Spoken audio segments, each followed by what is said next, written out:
तो दोस्तों आज मित्र इजराइल के लिए एक बहुत ही बड़ी और इम्पोर्टेंट खबर निकल के सामने आई है और हमारा मित्र इजराइल एक बेहद ही गंभीर संकट में फंस चुका है क्योंकि इजराइल को खुद रशिया ने चेतावनी दी है। दरअसल आप सभी को पता है कि पिछले साल फरवरी 2022 में जब रूस और यूक्रेन की लड़ाई स्टार्ट होती है तो इजराइल इस लड़ाई के ऊपर रशिया की निंदा तो करता था, परंतु यूक्रेन को सहायता के लिए अपने हथियार इजराइल ने कभी भी ऑफर नहीं किए। परंतु आज ये ऐसी खबर निकल के सामने आई है कि अमेरिका और यूक्रेन इजराइल के ऊपर दबाव बना रहे हैं ताकि इजराइल रशिया के खिलाफ अपने एयर डिफेंस सिस्टम को यूक्रेन को सप्लाई कर दे। दरअसल आप सभी को बता दूं कि इजराइल और रशिया के बीच में पहले से ही काफी अच्छे संबंध हैं और इन्हीं अच्छे संबंधों के कारण इजराइल रूस और यूक्रेन की लड़ाई में मध्यस्थता का भी काम करना चाहता है। परंतु अब अमेरिका और यूक्रेन की तरफ से इजराइल के ऊपर दबाव डाला जा रहा है कि आप एयर डिफेंस सिस्टम रशिया के खिलाफ जाकर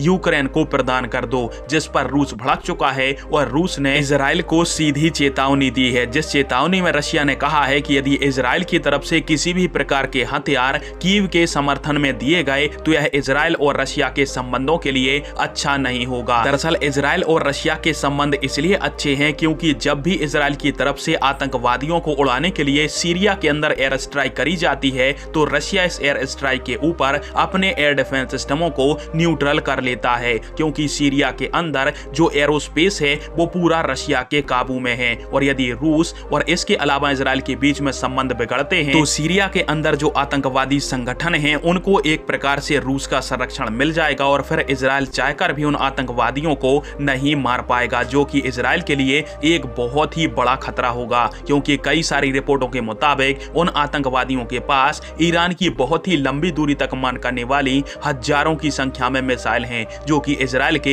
हर कोने तक मार करने में सक्षम हैं। और इसी खतरे के चलते समय समय पर इजराइल सीरिया के अंदर एयर स्ट्राइक करके आतंकवादियों का सफाया करता है। फिलहाल में भारत के लिए इजराइल भी इंपॉर्टेंट है और रशिया भी, और इस समय में इजराइल यदि रूस के बीच में कोई तनातनी बढ़ती है तो इसका असर भारत के ऊपर पड़ेगा। पर आप सभी के इस टॉपिक के अंदर क्या राय है और क्या भारत को खुद आगे बढ़कर अपने मित्र इजराइल को इस धर्म संकट से बाहर निकालना चाहिए, हाँ या फिर ना? कमेंट बॉक्स में फिर आप दीजिएगा। वीडियो देखने के लिए धन्यवाद। जय हिंद, वंदे मातरम।